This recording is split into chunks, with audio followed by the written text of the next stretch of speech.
Assalamualaikum warahmatullahi wabarakatuh.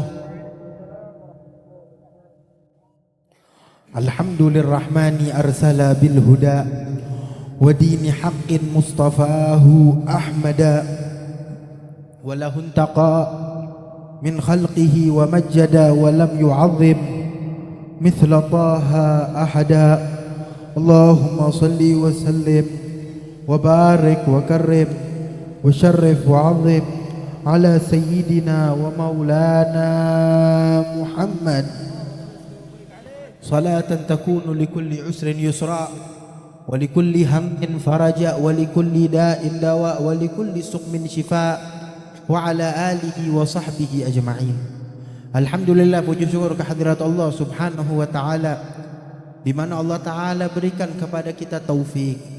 Allah Ta'ala berikan kepada kita daripada kemauan, keinginan untuk makin mendekatkan diri kepada Allah Subhanahu wa Ta'ala, di mana di malam hari ini kita dikumpulkan bersama-sama untuk mencari kebaikan Allah, mencari rahmat Allah, mencari anugerah dari Allah Subhanahu wa Ta'ala, di mana tadi kita mendengar manaqib yang dibaca daripada Hul Al-Imam, seorang pemimpin daripada Tariqah At-Tijaniyah, yaitu Al-Imam Al-Qutub Al-Syekh Ahmad bin Muhammad At-Tijani. Mudah-mudahan Allah Ta'ala angkat derajat beliau, Allah Ta'ala kuatkan, eratkan hubungan kita dengan beliau, dan Allah Ta'ala kumpulkan kelak kita di akhirat bersama beliau dan bersama para pecinta Nabi kita, Nabi Muhammad sallallahu alaihi wa sahbihi wasallam. Perkumpulan kita di malam hari ini adalah mengenang atau mempelajari tentang sosok seseorang yang telah sampai kepada Allah, yang derajatnya adalah orang yang manusia yang mengenal Allah subhanahu wa ta'ala, manusia yang diberikan anugerah oleh Allah subhanahu wa ta'ala untuk mentaksis tariqah ini, untuk mengenalkan kepada kita tentang cinta mahabbah kepada Nabi kita, Nabi besar Muhammad sallallahu alaihi wasallam, di mana kita diajarkan bukan hanya dari tariqah, tapi Allah yang mengajarkan untuk kita senantiasa mempelajari, mendalami dan mencintai sosok baginda Nabi kita, Nabi besar Muhammad sallallahu alaihi wasallam. Sebagaimana firman Allah di dalam Al-Quran, Allah Ta'ala berfirman, walau annahum idzalamu anfusahum ja'uka fastaghfirullaha wastaghfara lahumur rasulu lawajadullaha tawwaban rahima. Di dalam ayat yang lainnya Allah berfirman, qul in kuntum tuhibbunallaha fattabi'uni yuhibbukumullahu wa yaghfir lakum dzunubakum wallahu ghafurur rahim. Di dalam ayat yang lainnya Allah Ta'ala juga menjelaskan untuk kita mengenal sosok baginda Nabi Muhammad. Wa ma atakumur rasulu fakhudhuhu wa ma nahakum anhu fantahu. Apa yang dibawa oleh Nabi Muhammad, apa yang dibawa oleh sang Rasul, ambil, pelajari, cintai. Dan apa yang dilarang, apa yang diperingati oleh sang Rasul, jauhi perkara tersebut.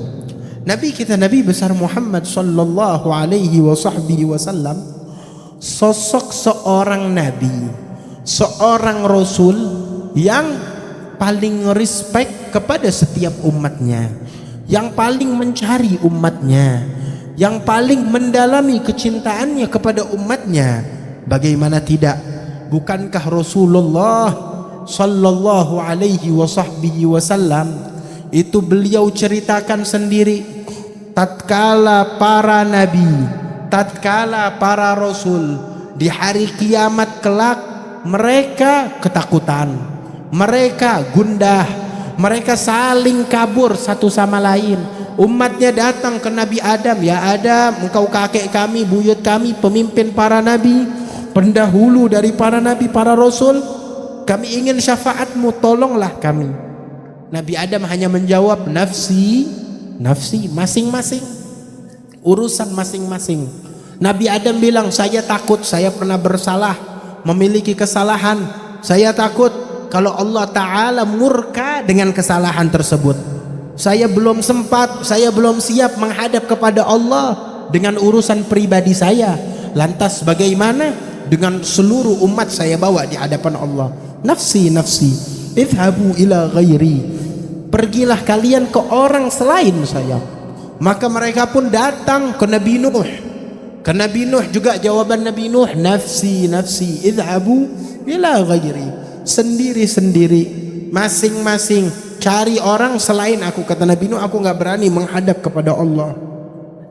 Terus berpindah dari Nabi, dari Rasul, sampai ke Nabi Ibrahim, sampai ke Nabi Ismail, sampai ke Nabi Daud, Nabi Sulaiman, Nabi Musa, Nabi Isa. Semua Nabi didatengin, sampai gak ada pintu melainkan idhabu ila Muhammad, carilah kalian seorang Nabi, kembalilah kalian kepada Nabi Muhammad.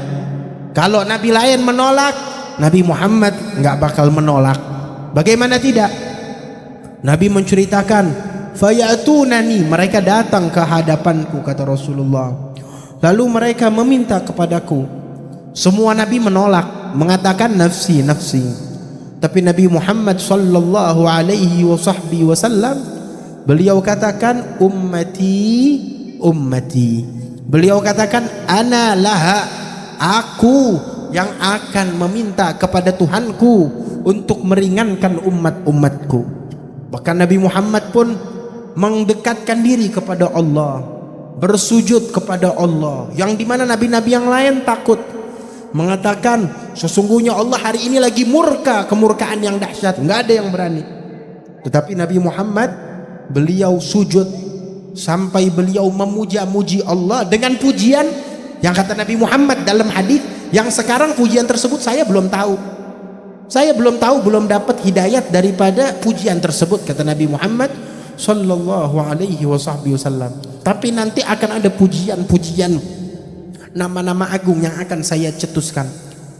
Maka Allah Ta'ala pun menjawab kepada Nabi Muhammad, kekasihku, Rasulku, yang aku cintai, kata Allah Subhanahu wa Ta'ala, apa yang engkau mau? Apa yang engkau inginkan? Maka Nabi Muhammad sallallahu alaihi wasallam menjawab. Apa jawabannya Rasulullah? Jawabannya adalah ummati, ummati ya Rabb, umatku, umatku. Yang aku fikirkan keadaan umatku. Yang aku fikirkan keselamatan umatku. Yang aku fikirkan bagaimana mereka bisa dekat denganku. Bagaimana tidak? Kita ini kalau doa, jangan cuma doa urusan dunia, tapi doa tuh minta kedekatan dengan Nabi Muhammad. Urusan dunia kita kalau mau dipermudah, cara utamanya adalah tahu dengan apa? Cara utamanya mempermudah urusan dunia dengan mencari keridhaan Allah di dalam mencintai Nabi Muhammad. Allah berfirman di dalam ayat yang tadi kita bawakan, tuhibbunallah fattabi'uni. Kalau kalian cinta kepada Allah, kita kalau bilang cinta kepada Allah, buktikan cinta kita kepada Allah gimana? Kita cinta kepada Allah, belum tentu Allah cinta sama kita. Manusia kalau bilang saya cinta sama fulan, manusia lainnya, belum tentu cinta tersebut dibalas. Bisa jadi cuma dia yang cinta, orang tersebut gak cinta balik terhadap dia. Cinta kepada Allah, ini klaim. Tuhibbunallah, kalian cinta kepada Allah.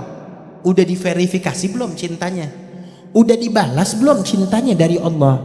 Sebab kalau Allah udah membalas cintanya terhadap kalian, Allah cinta kepada kalian, pasti urusan kalian gak bakal dipersulit. Dunia kalian, pekerjaan kalian, jabatan kalian, ekonomi kalian, apapun gak bakal dipersulit oleh Allah. Kenapa? bagaimana Allah tega mempersulit seorang hambanya yang ia cintain.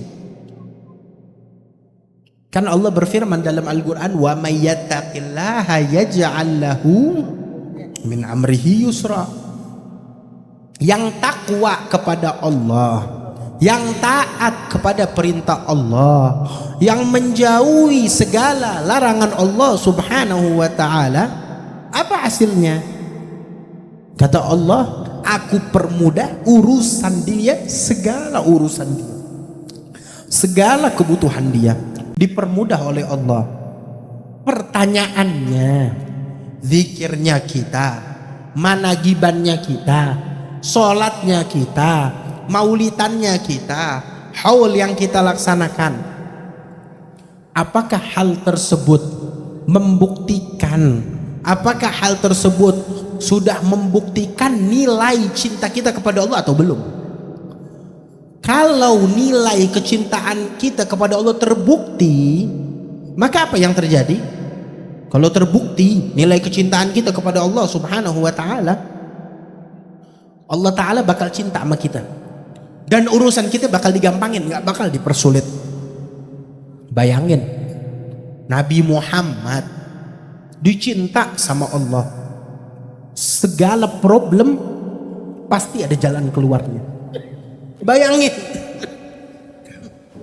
dikejar sama kafir Quraisy, Nabi cuma berdua, Nabi sama sahabatnya Sayyidina Abi Bakar As-Siddiq, ngumpet di goa tatkala mau hijrah ke Madinah. Dikejar sama puluhan orang-orang musyrik, nyari Nabi Muhammad, bikin sayembara. Yang nemuin Muhammad, yang bisa bawa kepalanya kemari, bisa nangkep atau membunuh dia, akan diberikan kekayaan di bangsa Arab. Ini cari Nabi Muhammad, sampai dikejar naik ke atas gunung. Nabi baru masuk tuh goa, ini orang-orang di bawah ngejar Nabi Muhammad. Allah Ta'ala apain? Kalau orang normal, orang biasa, naik gunung cuma ada goa, ya pasti tuh orang di dalam goa. Tapi Nabi Muhammad dijaga sama Allah. Habis Nabi masuk di gua tersebut, Allah Ta'ala wahyukan, ilhamkan kepada burung untuk membuat sarang dan bertelur. Laba-laba dapat ilham untuk membuat rumah di mulut dari lubang tersebut. Datang orang-orang kafir Quraisy, mereka tahu Nabi naik gunung. Kalau orang normal pasti ketangkep, tapi Nabi Muhammad dijaga oleh Allah. Mereka bilang gak mungkin masuk goa, ini udah tebal, dia punya sarang laba-laba, kalau Muhammad masuk udah hancur. Mungkin nih sarang nih udah ada di sini dari sebelum Muhammad ada, saking tebelnya. Ngelihat burung udah bertelur di situ berarti udah berhari-hari, nggak mungkin Muhammad masuk ke sini. Kata Sayyidina Abi Bakar As-Siddiq, saya gemeteran. Bagaimana nggak gemeter? Ini di dalam goa yang kecil, Sayyidina Abi Bakar As-Siddiq bilang, kaki mereka tuh kelihatan, kita bisa ngelihat kaki. Seandainya mereka melihat tempat mereka berpijak, lihat ke kaki aja ke bawah, otomatis mereka bakal melihat Nabi Muhammad sama Sayyidina Abi Bakar. Tapi Sayyidina Abi Bakar dan Rasulullah sebaik-baiknya manusia, sebaik-baiknya makhluk yang dicintai oleh Allah, maka dijaga oleh Allah. Ditutup mata-mata kaum musyrikin untuk menangkap Rasulullah dan Sayyidina Abi Bakar As-Siddiq. Ditutup, mereka nggak bisa ngelihat. Kalau mereka lihat bawah tuh udah kelihatan, tapi mereka nggak bisa lihat, tertutup bagian tersebut, nggak bisa kelihatan. Kenapa? Bagaimana tidak? Idz qala li sahibihi la tahzan innallaha ma'ana. Tatkala Sayyidina Abi Bakar As-Siddiq gusar, ketakutan, gemeter, Nabi bilang kepada sahabatnya yang bernama Abu Bakar, la tahzan, jangan engkau gusar, jangan engkau bersedih. Kenapa? Kita nggak sendiri, kita nggak berdua. Terus kita bertiga, bersama kita ada Allah Subhanahu wa ta'ala. Innallaha ma'ana. Itu dikatakan oleh penyair, mangkan ma'allah kana rabbi ma'uh. Barang siapa yang senantiasa bersama Allah, fikirannya senantiasa memfikirkan Allah, zikirnya, la ilaha illallahnya, hasbunallahnya, subhanallahnya, alhamdulillahnya udah mendarah daging di dalam diri dia, kanallahu ma'ah, dia akan dapati Allah senantiasa bersama dia dan menjaga dia. Man kan ma'allah kanallahu ma'ah, yang bersama Allah, Allah bersama dengan dia.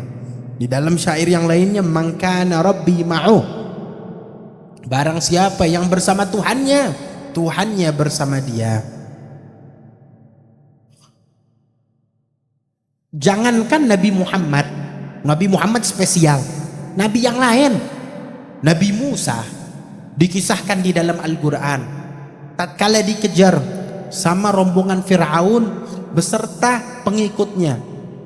Nabi Musa, pengikutnya orang-orang du'afa minal muslimin, orang-orang lemah, nggak memiliki persenjataan, nggak memiliki kekuatan, nggak punya apa-apa.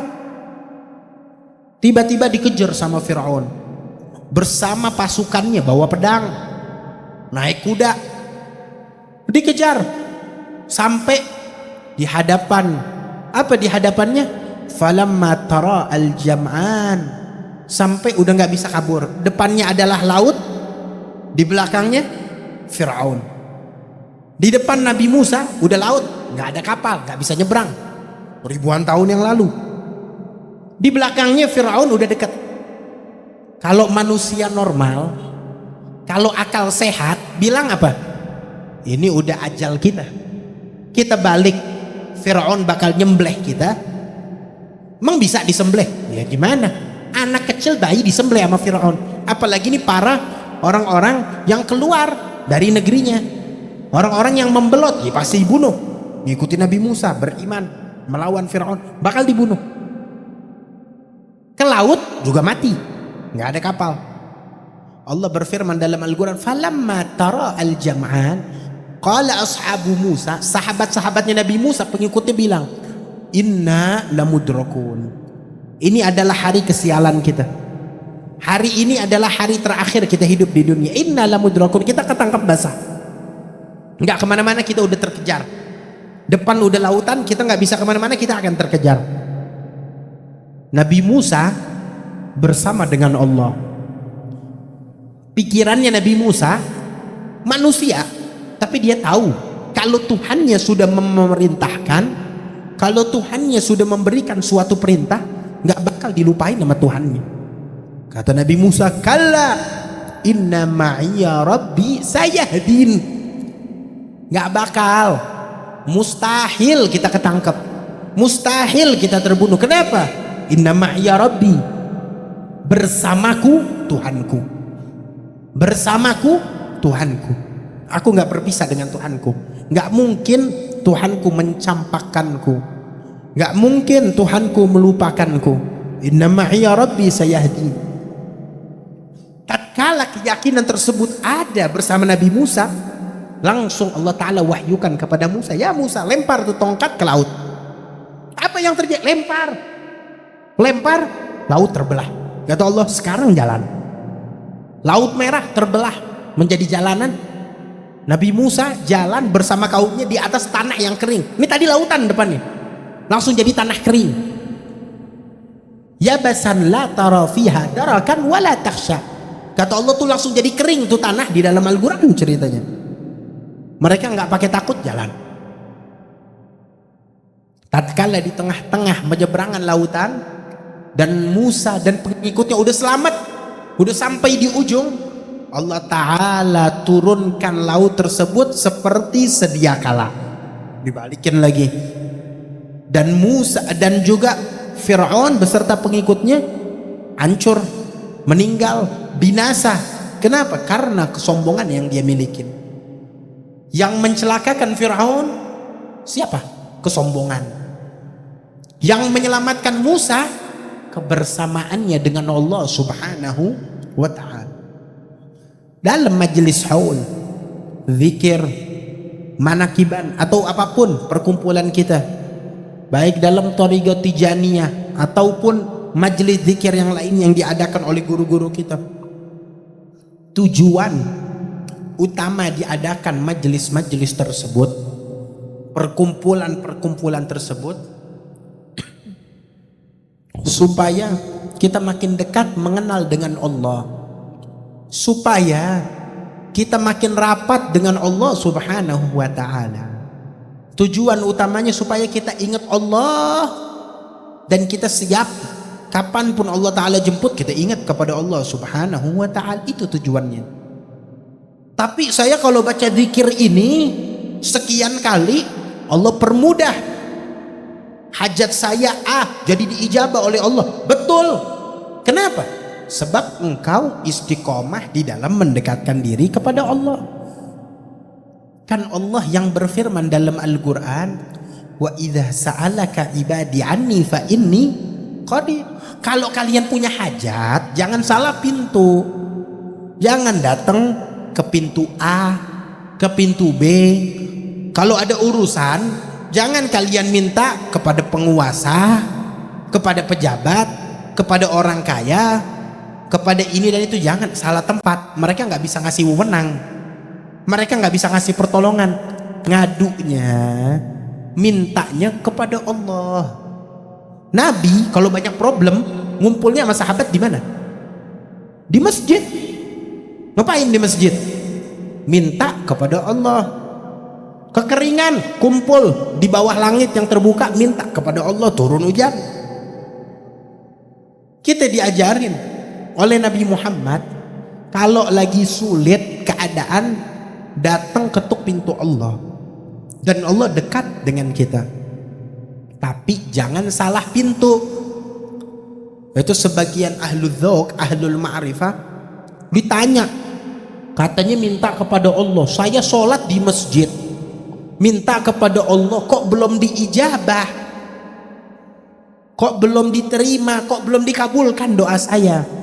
Allah, kalau ada hamba yang meminta kepada Allah, bisa diijabah secara langsung nih kalau doanya diterima sama Allah, benar dari hatinya, minta kepada Allah diterima, bisa langsung diijabah di saat tersebut, atau disimpan, ditunda oleh Allah Subhanahu wa ta'ala. Ditunda kapan? Ditunda waktu yang paling tepat diberikan oleh Allah Subhanahu wa ta'ala. Ahlul dzauq ma'rifah, seorang mursyid ini dia bilang, Allah berfirman dalam Al-Quran, wa idza sa'alaka. Ini ada kaf khitab. Khitabnya kemana dari Allah? Khitabnya ya ke Nabi Muhammad. Artinya kalau hamba-hambaku, kata Allah, mendatangi Nabi Muhammad, meminta melewati Rasulullah, ngadu di hadapan Rasulullah, sa'alaka ay sa'aluk ya Muhammad, mereka meminta pertolongan kepada Allah melewati Nabi Muhammad sallallahu alaihi wasallam. Fa inni qarib, baru mereka dapetin Allah ada bersama mereka. Kenapa? Sebab mereka datang melalui pintu Nabi Muhammad. Kalau mau minta kepada Allah, kita diajarin sholawat dulu. Di awal doa kita sholawat, di pertengahan doa kita sholawat, di akhir doa juga kita bersolawat. Sebab solawat itu pasti diterima, diijabah oleh Allah. Kalau solawat sebelum doa diterima, di tengah-tengah permintaan kita diterima, di akhir solawat diterima, masa urusan yang kita aduin ke Allah nggak diterima? Nggak mungkin. Allah lihat yang pertama, yang terakhir, yang tengah nggak dilihat? Dilihat, diijabah oleh Allah Subhanahu wa ta'ala. Jadi cara kita minta kepada Allah adalah dengan melalui pintu Nabi Muhammad sallallahu alaihi wasallam. Ini thariqah yang kita di dalamnya At-Tijaniyah, mengajarkan kita untuk mendekatkan diri kepada Allah melalui pintu Nabi Muhammad, dengan mengenal akhlaknya Rasulullah, dengan mengenal ilmunya Nabi Muhammad, melalui para mursyid, melalui para guru, melalui para syuyukh, para syekh, para ustadz, yang mereka mewarisi akhlaknya Nabi Muhammad, yang mereka mewarisi ilmunya Nabi Muhammad. Guru kita bawa zikir. Emang dari dia? Enggak, dari gurunya. Dari gurunya sampai kepada Rasulullah sallallahu alaihi wasallam. Bawa hadis yang dibuka dibaca. Omongan dia bukan. Kayak speaker nih yang di depan kita speaker. Speaker nih bisa ngomong sendiri, bawa hadis sendiri. Enggak, di belakangnya ada saya megang mikrofon, saya bawa hadis. Saya, guru-guru yang lain semuanya yang kita kenal, enggak ada yang bawa omongan dari kepala otak kita. Kita enggak punya omongan. Yang kita bawa ucapan yang dibawa oleh Rasulullah. Hadis yang kita bawa dari guru-guru kita, yang kita dengar itu hadis yang dia dengar dari gurunya sampai kepada Nabi Muhammad sallallahu alaihi wasallam. Maka dari itu ayo kita hormatin guru-guru kita. Kita hormatin ilmu yang mereka bawa. Beruntung kita punya guru yang mengajarkan kita ilmu dan akhlak sekaligus mempraktekkan kepada kita. Diajak bersama-sama, ayo zikir caranya begini. Taklim ini, pembahasan ilmu ini di sini diajarin, dibimbing. Kenapa? Sebab mereka nggak mau kita jauh dari Nabi Muhammad. Nabi pernah sahabat sholat di hadapan Nabi Muhammad. Kata Nabi, "Sholli fa innaka lam tusolli." Sholat lagi, ulang, engkau belum sholat. Loh, saya tadi sholat. Belum sholat. Dia sholat lagi, Nabi bilang, ulang, engkau belum sholat. Kaget ini sahabat. Kenapa? Sholatnya dia nggak kayak Nabi Muhammad, buru-buru, tanpa ada tumaninah, tanpa dengan benar melaksanakan rukun-rukunnya, nggak sah. Nabi bilang, "Shallu kama ra'aitumuni usalli." Kalian kalau mau sholat, contoh sholatnya saya. Sebagaimana saya sholat, kalian itu ikuti gerakan tersebut. Ini guru-guru kita yang ada, dimanapun tempatnya, apapun thariqahnya, mereka orang yang membawa ilmu dengan ajaran yang mereka lakukan. Berapa banyak ilmu bukan ada di kitab, tapi ada di dalam tarbiyah mereka, di dalam bimbingan mereka, di dalam tutur kata mereka, di dalam kegiatan amal keseharian mereka yang mencerminkan Nabi kita, Nabi besar Muhammad sallallahu alaihi wasallam. Maka dari itu, apa yang bisa kita ambil dari guru-guru kita, kita ambil, kita amalkan. Dan tatkala kita menghadiri zikir-zikir seperti ini, pasang hati kita, hadirkan hajat kita. Bayangkan Nabi Muhammad bersama kita dan mendengar, dan pasti Allah akan mengijabah segala doa-doa kita. Mudah-mudahan Allah Ta'ala berikan keberkahan kepada kita semua, diberikan keberkahan kepada kampung kita, kepada masyarakat kita, kepada para tetangga kita, kepada orang-orang di sekitar kita, diberikan keberkahan oleh Allah, diturunkan curahan rahmatnya oleh Allah Subhanahu wa Ta'ala. Guru-guru kita dipanjangkan umurnya oleh Allah. Thariqah kita dijadikan orang-orang yang istiqamah di dalam menjalankan thariqah kita ini dan thariqah lainnya. Dan semoga Allah Subhanahu wa Ta'ala panjangkan umur siapapun yang membantu daripada terlaksananya daripada thariqah dan zikir ini dan pembacaan managib ini. Allah Ta'ala jaga mereka semua. Allah Ta'ala permudah urusan di dunia dan di akhirat. Amin ya rabbal alamin. Dan semoga Allah Ta'ala angkat kezaliman dari segala negeri kaum muslimin di penjuru dunia. Allah Ta'ala angkat derajat orang-orang dari kaum muslimin yang wafat di tahun ini. Dan Allah Ta'ala hancurkan segala orang-orang musuh-musuh yang memusuhi kaum muslimin dan menginginkan keburukan untuk kaum muslimin. Amin ya rabbal alamin. Allahumma ya man waffaq ahlal khairil khair wa anahum alaih, wafiqna Allahumma lil khair wa a'inna alaih birahmatika ya arhamar rahimin. وأدم راية الدين القويم في جميع الأقطار منشورة ومعالم الإسلام والإيمان بآلها معمورة معنا وصورة. ربنا هب لنا من أزواجنا وذريتنا قرة أعين واجعلنا للمتقين إماما. ربنا آتنا في الدنيا حسنة وفي الآخرة حسنة وقنا عذاب النار. وصلى الله تعالى على سيدنا محمد وآله وصحبه وسلم والحمد لله رب العالمين والسلام عليكم ورحمة الله وبركاته.